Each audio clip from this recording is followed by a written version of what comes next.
Hey, American literature students, it is Friday, May the 1st. Happy first day of May. Also, happy Act 4 of the Crucible. It is the end of the Crucible. We'll be done with the play. And in fact, kind of sad, a little bittersweet maybe, this is the last video that I'll be recording about the literature that we're going to read together this year. This is your last reading assignment for your American literature class. So maybe, have a little tear, shed a little tear. You can do that on Flipgrid later, but you've fulfilled all of your reading requirements for the class after you're finished with this act. So congratulations. Well done. Good job by you all. Today, before we read, a couple questions I want you to consider. I want you to think about the girls in this village, in the village of Salem. And I've been pretty harsh on some of them, particularly Abigail Williams. But really the question I want you to consider is, are they villains or are they victims? At the end of Act 3, it's very easy to see them as villains, as terrible, evil, horrible people. But maybe they're a little more sympathetic than I try to give them credit for. And then finally, what has changed within Salem? So Act 4, there's going to be a bit of a time jump that happens. I want you to consider what has happened in the fall, or since, the trial had ended, in the town of Salem. So notice that. But beyond just the town, I also want you to pay attention for some character changes that have occurred. So Tituba, we haven't actually seen her since Act 1. But at the end of Act 1, she was very much saying that she is a godly woman. But now at the beginning of Act 4, I want you to notice how she is ready to worship the devil, right? She's ready to go with him. Reverend Hale, again, a character that we see prominently introduced at the end of Act 1, who is all about using his knowledge and his wisdom to figure out who the devil is or where the devil might be working. What is his feeling now? How do you see him kind of pained with regret with his involvement? And then Reverend Paris, right? Reverend Paris, who is the pastor of this town. Man, he is a broken man in Act 4. So pay attention to that. Okay, at this point, pause the video. And you're going to read all of Act 4 today. I know it's a little longer. It's 121 to 145. It's actually the shortest of the 4 acts. And it's all easy enough to read in one chunk. There's also no reading guide today. So there's not even going to be a reading guide for Act 4 at all. You did one for Act 1, Act 2, and Act 3. We're going to give you a break on the Act 4. So all you have to do is pause the video, read Act 4. When you're done, come back and we'll talk about the end of this play. See you soon. All right, welcome back. There's really 4 main discussion points that I want to get through in our end discussion for the Crucible. And it's the transformation of the town. I told you to pay attention for that already. I want to talk about Abigail Williams and her fate, just briefly, and maybe just kind of ask ourselves the question, was her actions worth the cost? Danforth versus Hale, right? Reverend Hale has a change of heart as well. And then finally, there's a scene between John and Elizabeth Proctor, and it's a heartbreaking, heart-wrenching scene. I want to just mention a few details about that. So let's jump over to the text and get into Act 4. So we're going to start on page 125. We talk about the change that's happening in the town. Cheever, who's one of the jailers, let's switch over to our beautiful orange for this, talks about one of the things that's been going on. There's been cows that have been wandering the high roads. Now their masters are in jails. There's so many people in jail in Salem that there's nobody left to take care of the cows. And it's not just cows, all right? It's not just cows. I don't consider cows. But on 130, Reverend Hale, he mentions that it's also another group of people, right? There are orphans, bottom of 130, wandering from house to house. Abandoned cattle, we already talked about. The stink of rotting crops hangs everywhere. So there's orphans. There's children who are orphaned because their parents have been killed in the Salem witch trials. Cows are wandering around, but also farming that's been left undone, right? There are people whose farms have just rotted out because nobody's there to harvest.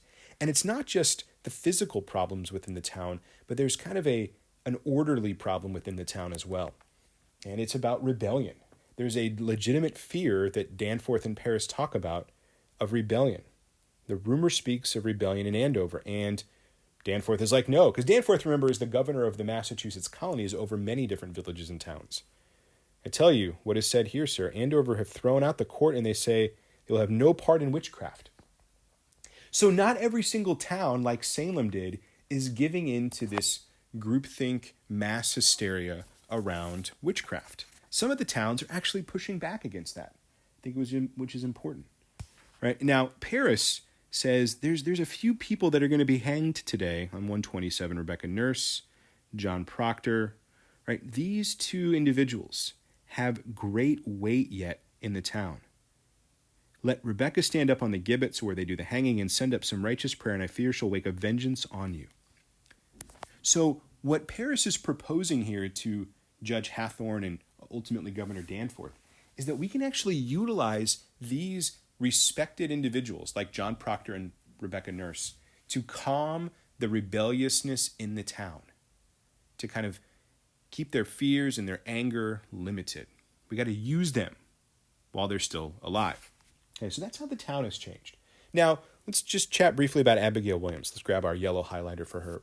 The very bottom of 126, we hear from Reverend Paris what's happened with Abigail. My niece, sir, my niece. She's vanished. Danforth is like, vanished? Where did she go? How long is she gone? This be the third night. Right? She told me she was going to stay with Mercy. Mercy told him she would sleep at my house. So they're both gone. Mercy Lewis and Abigail Williams, two of the prominent accusers in the Salem witch trials, have fled. And it's not just that they fled, right? Paris thinks that they're aboard a ship, like they're heading out somewhere, probably back to England, right? My daughter tells me, Betty, how she heard them speaking of ships last week, and tonight I discover my strong box broke into. She robbed you? 31 pound is gone. I am penniless. So not only did Abigail Williams flee, she also stole Reverend Paris's money. She emptied his safe. She wiped him out. I mean, Abigail Williams, this good, upstanding young woman who is so trustworthy that they've been executing probably well over 100 people at this point based on her testimony. Yeah, she just robbed them and fled. Now, why would Abigail Williams leave? Now, that's an interesting question. Isn't she getting what she wants? Well, no. Remember yesterday we talked at the end of Act 3 how John Proctor decides to essentially throw his good name under the bus so that she can't have him as a husband. So she is completely without any hope of a future in Salem. Her plan has actually backfired on her. Rather than getting what she wants, she's destroyed the potential for what she wants. Okay, enough about Abigail Williams. Let's talk about this scene between Hathorne, Danforth, and Hale. Specifically, Hale and Danforth. What I want you to really pick out from this section, I'm sorry, I'm switching highlighter colors, is that Reverend Hale, he wants something to change. Okay? You must pardon them, they will not budge. So Hale has been tasked with trying to encourage a confession out of John Proctor and Rebecca Nurse, because they know that if they confess rather than say that they weren't witches and are killed, that confession would go a long way to help and protect the town. And Hale is like, you guys, as the judges, as the governor, you have to do something. Right? Danforth says, I cannot pardon these when 12 already hanged for that same crime. Right? Will Rebecca not confess? No. Now, Danforth, he's been pretty harsh in his justice throughout this play. And he continues, right? There's 12 that are already executed. The names of 7 are given out, and the village expects to see them die this morning. Postponement now speaks of a floundering on my part. Reprieve or pardon must cast doubt upon the guilt of them that died now. So essentially what he's saying is that I would rather hang 10,000 that dared rise against the law, and an ocean of salt tears could melt the resolution of the statutes. I'd rather kill a rebellion of 10,000 people than to go back on the justice that I laid down. What in the world is he thinking, right? Is this really the way justice should work? That I am not going to change my mind or my opinion even if other evidence comes out that is different or to the contrary? That is a strange way to have justice. And I'm just going to make a little comment about that. This sounds to me a lot like Colonel Lancer, right? Colonel Lancer from The Moon is Down. Someone who blindly follows the law, or even makes up the law, even when he understands that this path might be destructive. We see here Danforth is like, I know that this might lead to more death and destruction, but I'm going to stick by what I said earlier. Again, sounds a lot like Colonel Lancer to me. He protects his reputation more than the truth or reality or even justice. And Hale is just, he's done, right? He's all sorts of done. If you think God wills you to raise a rebellion, Mr. Danforth, you are mistaken, right? You are completely out of your mind. And he really tries to remove himself, right? Page 131, there is blood on my head. Can you not see the blood on my head? Like, I was part of this and I didn't really want to be. I didn't really want to be.